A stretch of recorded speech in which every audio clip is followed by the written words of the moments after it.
Hola, soy Jorge Asensio. Antes de comenzar con el testimonio, vamos a comenzar con el pasaje de la Biblia. Es Colosenses 3:12. Dice: a ustedes Dios los amó y los eligió para que sean su pueblo santo. Por eso, vivan siempre con compasión, bondad, humildad, gentileza y paciencia. El siguiente testimonio está en inglés. Yo te lo voy a leer en español. Si quieres ver el testimonio original, puse el enlace en la descripción de YouTube. Mi papá era drogadicto y se volvió muy violento. Cuando mi mamá estaba embarazada de mí, mi papá la golpeó. Mi mamá se desmayó. Estando desmayada, mi mamá estaba en un lugar donde había pasto dorado e iba caminando hacia la luz. Ella sentía tanta paz que lo único que quería hacer era llegar hasta la luz. Mi mamá podía escuchar a una pequeña niña llorando. Se oía a lo lejos, en el fondo. Mi mamá quería voltear, pero al mismo tiempo no quería hacerlo, porque solo quería llegar hasta la luz. Pero siguió escuchando a la niña llorando, así que volteó y era mi hermana. Mi hermana estaba llorando para que regresara. Tan pronto mi mamá volteó a ver a la niña, mi mamá regresó a su cuerpo. Pasan unos años y mi mamá se vuelve a embarazar de mi hermano y se da cuenta que si sigue con mi papá, él eventualmente la matará. Mi mamá decide abandonar a mi papá y de México emigramos hacia los Estados Unidos. Mi mamá es madre soltera y no sabemos inglés. Pasan unos años y mi mamá conoce a mi padrastro. Cuando apenas se estaban conociendo y saliendo a citas, mi padrastro era muy amable con mi mamá y la convenció de que iba a cuidar de todos nosotros. Terminamos mudándonos a su casa. Yo tenía 6 años. Aquí es cuando las cosas se pusieron horribles. La primera noche que nos mudamos a su casa, vimos una película. Y a la mañana siguiente, nos despierta a las 5 de la mañana y nos pone a limpiar la casa. Y esto se convirtió en una rutina durante los próximos meses. Todos los días nos despertaba a las 4 de la mañana y nos hacía limpiar la casa a mí y a mis hermanos. Mi mamá se la pasaba trabajando todo el tiempo, porque mi padrastro no cubría los gastos de la casa.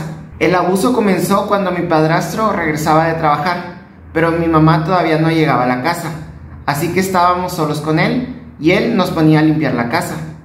Te recuerdo que éramos niños pequeños, yo tenía 6 años, y es obvio que no sabes cómo limpiar profesionalmente una casa. Así que mi padrastro llegaba a la casa, y era como si estuviera buscando una excusa para enojarse con nosotros. Él buscaba en los lugares más escondidos, como debajo de la mesa, y si encontraba cualquier polvo, nos golpeaba. Comenzó dándonos nalgadas, pero mientras pasaban los años, sus castigos se volvieron más severos. Abusaba de nosotros de muchas maneras, así que solo voy a darte un ejemplo de lo que hacía. Si según sus estándares, la casa no estaba limpia, nos despertaba a mitad de la noche y nos decía que nos metiéramos en una bolsa militar que él tenía, y nosotros éramos muy pequeños y por eso cabíamos en la bolsa. En mi casa había un lago y lo que mi padrastro hacía era aventar la bolsa al lago, estando nosotros adentro de la bolsa. Luego nos sacaba y estábamos totalmente mojados. Recuerdo regresar a la casa y mi mamá solo estaba ahí parada, sin hacer nada, sin protegernos. Mi mamá permitía que ocurrieran estos abusos. Ahí me di cuenta que nadie iba a protegernos. Estaba viviendo literalmente un infierno en la tierra, siendo torturada cada día y no había forma de escapar. Esto ocurrió durante muchos años. Ahora tengo 10 años. Mi hermano está en la escuela y su maestra se da cuenta que tiene golpes en sus manos. La maestra llama a las autoridades para notificar el abuso. Yo estaba en la escuela y me empiezan a interrogar. Me preguntan si mi padrastro nos golpea, que si abusa de nosotros. Esta era mi oportunidad de ser escuchada, de ser salvada, de escapar. Pero lo único que pasó por mi cabeza es que yo tenía que mentir. Me dije a mí misma que tenía que mentir, que tenía que hacerlo por mi mamá. Así que les dije a los investigadores que mi padrastro era bueno con nosotros y que nunca nos había golpeado ni abusado de nosotros. Les mentí. Cuando volví a casa, el abuso se volvió peor. Recuerdo que una noche salí al patio de mi casa y había muchas estrellas. Nunca nos llevaron a la iglesia. Yo creía que Dios era un señor que estaba arriba en el cielo. Yo no sabía quién era Dios, pero yo sabía que había un Dios y me aferré a eso, sentí que Dios me iba a ayudar a escapar. Así que estaba afuera en la noche viendo las estrellas. Me puse a llorar y a implorarle a Dios que por favor me rescatara, que yo no pertenecía en este lugar, que me llevara con Él. Hice esto todas las noches. Si esto era la vida, yo no quería seguir viviendo, odiaba mi vida. Pasó el tiempo y dejé de hablar con Dios, porque hablaba con Él durante todos estos años y nada estaba cambiando. Perdí la esperanza de que Dios me ayudara, me rendí. Comencé a desear mucho el quitarme la vida, suicidarme. Luego pasó el siguiente incidente. Mi mamá tenía un restaurante y yo trabajaba ahí, y ganaba dinero con las propinas. Pero mi padrastro no dejaba que yo conservara el dinero, me lo quitaba todo. Un día, él se enojó porque pensó que le estaba ocultando el dinero que había ganado. Así que me castigó y me mandó a dormir a otra propiedad que teníamos que estaba abandonada.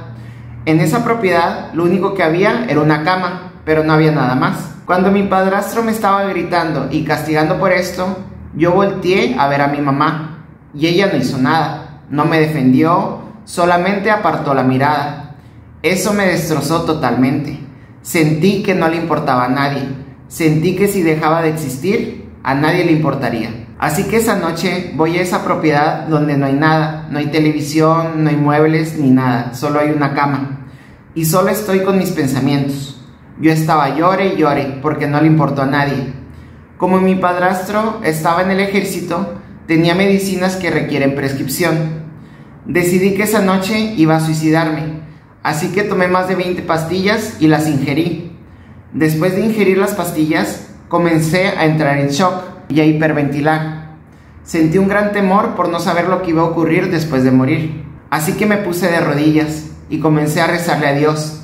Le dije: Dios, siento mucho lo que acabo de hacer, pero tú sabes por qué lo hice. Te he pedido tantas veces que me ayudes y nadie lo ha hecho. Necesitaba hacer esto y espero que lo entiendas. Recuerdo haberme recostado en la cama y pensar que todo esto acabaría pronto. Yo tenía conmigo un iPod. No tenía acceso a internet ni nada. No podía enviarle mensajes de texto a nadie ni hacer nada, pero tenía música descargada. Así que pensé: bueno, voy a escuchar música, eso me calmará. Elijo la opción de que seleccione canciones al azar. Y la canción que empieza a sonar es la de I Hold You de Clan. Yo nunca ni siquiera escuché esa canción. De hecho, había olvidado que esa canción estaba ahí. Y esa fue la canción que se puso sola. Esa canción tiene una voz muy dulce y angelical. Y dice: te tengo en mis brazos, no tengas miedo. Todo terminará muy pronto, estoy contigo. Recuerdo haber sentido que ese era un ángel hablándome. Sentí que un ángel me abrazaba. Recuerdo haber tenido el sueño más profundo que jamás he tenido. Cuando abro mis ojos, ya es de mañana. Miro a mi alrededor y me pregunto de por qué aún sigo viva. Mi mamá vino a recogerme para llevarme a la escuela y ya no aguanto más. Y le platico a mi mamá que intenté suicidarme la noche anterior. Lo sorprendente es que hasta la fecha no tengo ningún efecto secundario por haber tomado todas esas pastillas. Mi mamá le platicó lo que había hecho a mi hermana. Mi hermana ya vivía sola en su propio departamento y me llamó llorando diciéndome que me quería muchísimo, que por favor no me quitara la vida. Yo me sentí muy culpable porque no había considerado que si lograba suicidarme iba a destrozar a mi familia todavía más. Esto hizo que mi mamá reflexionara y finalmente se separó de mi padrastro. Una vez que cumplí los 18 años, me fui a vivir con mi hermana. Una noche, de la nada, tuve una experiencia paranormal. Comencé a ver figuras geométricas perfectas que se movían. Yo no consumo drogas, así que no estaba alucinando. No sé por qué pasó esto, porque yo nunca hice nada de cosas del ocultismo, pero esta experiencia hizo que me interesara en el ocultismo y la nueva era. Yo buscaba tener paz, y claramente Dios no me estaba dando esa paz que buscaba. Así que comencé a meterme en la espiritualidad de la nueva era. Conseguí cristales, cartas de tarot y libros de la atracción para manifestar cosas. Comencé a escribir afirmaciones en un diario. Esto me mantenía positiva y motivada. Yo estaba siendo muy engañada por Satanás y ahora veo cómo caí en sus trucos. Yo era ingenua. Cualquier cosa que me decían, yo la creía. Yo me metí a trabajar en un supermercado, empacando en bolsas lo que compraban los clientes. Un día llegó una chica y compró cosas veganas. Yo quise ser su amiga porque se veía muy disciplinada y sentí que podía aprender mucho de ella.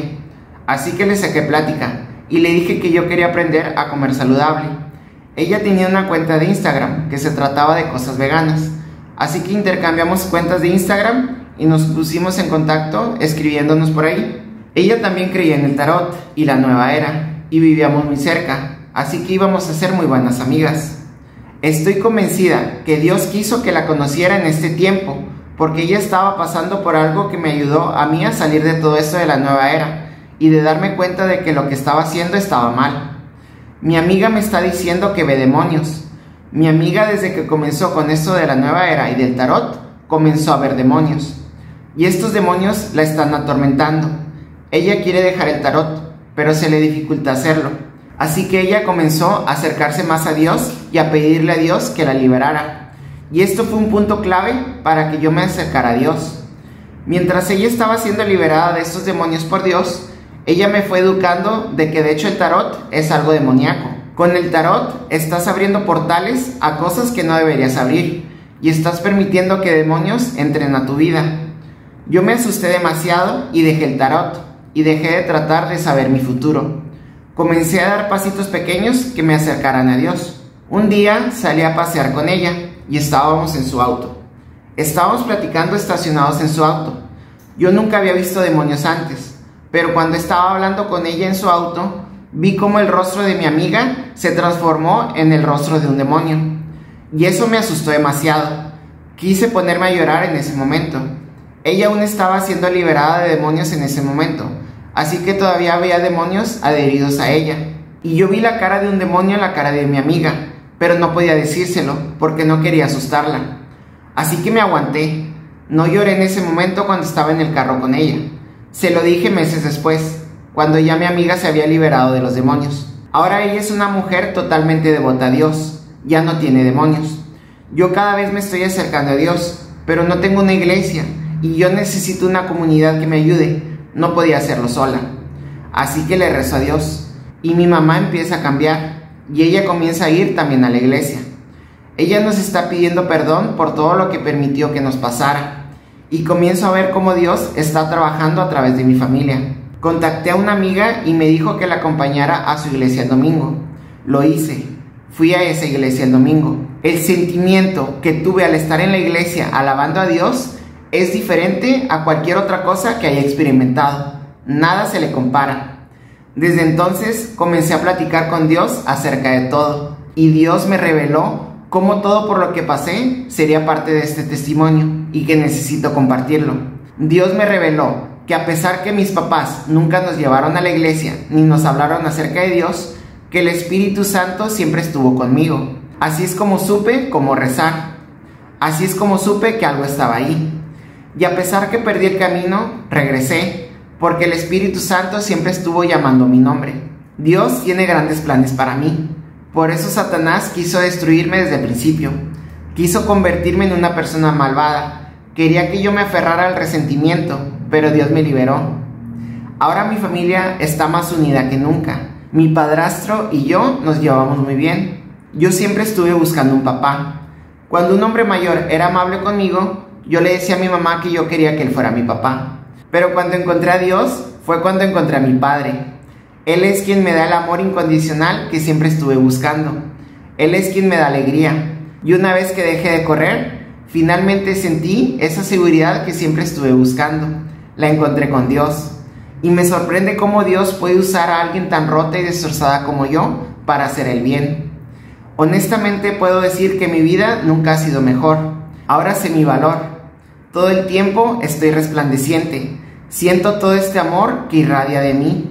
Si estás en un lugar donde te sientes atorado, si sientes que no hay escapatoria, deja entrar a Dios. Permite que Él te ayude. Él quiere ayudarte. Si estás pasando por algo feo como lo que yo pasé y te sientes desalentado y sin esperanza, es muy fácil convertirse en una persona malvada y permitir que tu corazón se vuelva frío. Después de ser lastimado tanto, es fácil convertirse en una persona mala y fría. Pero lo que yo no sabía era que Dios quería liberarme de todo el dolor que había en mi corazón. Pero Satanás te engaña y te dice, no perdones a esta persona te lastimó mucho. Pero tener resentimiento es como cargar un gran peso, y eso te llevará a la depresión. Tienes esta sombra siguiéndote todo el tiempo que te impide ser feliz, y Dios te dice, dámelo a mí. Deja que Él te haga libre. Dios me hizo libre. Estoy sentada frente a ti como alguien que fue torturada siendo una niña y que casi fue asesinada en varias ocasiones. Déjalo ir, libérate. Muchas personas se olvidan que así como nosotros, Jesús sufrió. Él fue asesinado a sangre fría. Se burlaron de Él mientras lo estaban matando. Y aún así, Él se sacrificó a sí mismo por nosotros. Él nos ama tanto que dio su vida por nosotros. Dios dio la vida de su propio Hijo para salvarnos. Satanás es un mentiroso y un impostor. Él viene a robar, matar y destruir. Él no quiere que encuentres la felicidad, porque sabe que te perderá. Yo antes no creía. Yo antes pensaba, Dios, ¿dónde estás? ¿Por qué estás permitiendo que pase esto? Solo conoce que todos nosotros tenemos libre albedrío. La persona que abusó de mí no era de Dios, sino de Satanás, y por eso me lastimó. Si hubiera sido de Dios, no hubiera hecho eso. Alguien quien tiene a Dios dentro de sí misma nunca hará nada para lastimarte. Recuérdalo, ese es Satanás, no te dejes engañar. Y tal vez aún no estés totalmente convencido, pero ponte a pensar, ¿qué puedes perder? Y recuerda que Dios no puede ayudarte a menos que tú le permitas que te ayude, porque tenemos libre voluntad. Así que Él no va a intervenir a menos que tú se lo permitas. Si Él puede salvarme, Él puede salvarte a ti. Una vez que das tu vida a Jesús, comenzarás a ver milagros en tu vida. Es muy fácil juzgar a alguien cuando no sabes por lo que ha pasado. Y digo esto porque personas me dicen todo el tiempo que ellos desean que su vida fuera perfecta como la mía. Me dicen que yo siempre estoy feliz y que desean tener una vida como la mía. Y todos ellos se sorprenden cuando les platico un poco de mi historia, porque no pueden creer que después de todo por lo que pasé, sea de la forma en que soy. Yo soy el resultado de lo que Dios puede hacer cuando naces de nuevo. Es como si fueras una persona totalmente nueva, llena de luz y amor. Y esa fue la razón por la que Dios puso en mi corazón que compartiera este testimonio, para mostrarle al mundo lo que Dios puede hacer con ellos. Espero que te haya gustado este testimonio, y como reflexión es que ella buscó una comunidad. Ella necesitaba una iglesia en la cual apoyarse para acercarse más a Dios. Eso a mí me pasa mucho con el ejercicio. Si yo quiero hacer ejercicio en mi casa, no encuentro la motivación. Yo no puedo ver videos de YouTube y ponerme a hacer aquí ejercicio solo. Yo necesito ir a un gimnasio o un lugar donde haya más personas, y eso me motiva a echarle ganas, a levantarme, a asistir, a no faltar. Esa comunidad, el saber que hay gente, el saludar a mis amigos del gimnasio, me motiva a yo hacer ejercicio y ser saludable y mantenerme delgado. Si tú necesitas una comunidad para acercarte a Dios, acércate a una iglesia, algún grupo. No tengas miedo, ellos te van a recibir con los brazos abiertos, y si no te gusta, pues vas a otra iglesia. Como dice ella, no hay mucho que perder. Tú acércate a Dios de cualquier forma que se te ocurra, y Él va a estar ahí esperándote con los brazos abiertos. Y Jesús nunca te abandona, te ama demasiado, y siempre puedes platicar con Él. Como dijo ella, Jesús y Dios te aman más que hasta tus propios padres. Dios es tu Padre Celestial, es tu verdadero Padre, y no te alejes de Él, porque Satanás está ahí detrás de ti y no puedes descuidarte. Mejor acércate a Dios y a toda su bondad, a su amor y su misericordia. Hasta pronto, y cuídate muchísimo, y que Dios te bendiga. Adiós.